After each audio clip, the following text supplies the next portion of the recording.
1949 to 1951, Mercury 8.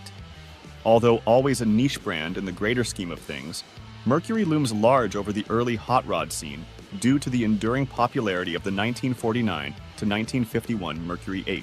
With its pontoon fenders and fastback roofline, the two-door coupe edition of the 8 became the canvas of choice for both DIY builders and professional shops that would follow in their footsteps. In particular, the Mercury 8 became notorious for the lead sled look, which made use of a chopped roof, rear wheel well covers, a lowered suspension, and Frenched headlights up front to further extend the car's sleek body style.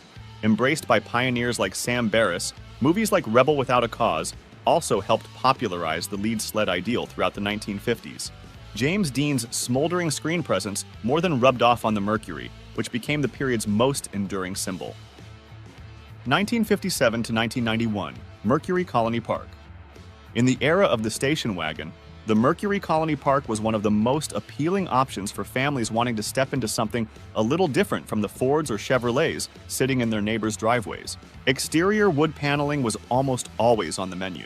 Given the brand's ability to churn out full-size sheet metal that moved gracefully from the fins of the late 50s to the slab sides of 1960s and to the hidden headlights of the 70s, the Colony Park retained charm and style while also delivering up to 8 seats of bus-like practicality. Available for decades with a big block V8 under the hood, the Mercury Colony Park was also a stealth performer that could light up the tires when driven home empty after the morning school drop-off. Its disappearance in the early 90s marked the end of Mercury's big wagon game and the beginning of its less successful embrace of the minivan era.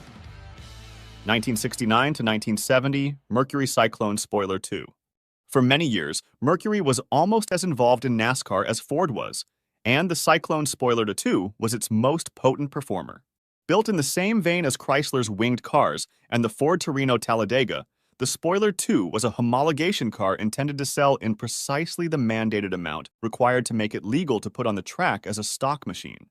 So what made it special? The car's front clip was replaced with a sleeker version that produced less drag, complete with a modified recessed bumper. And the car's fastback silhouette and reshaped body also helped it cut through the air. A 351 cubic inch V8 motivated the car.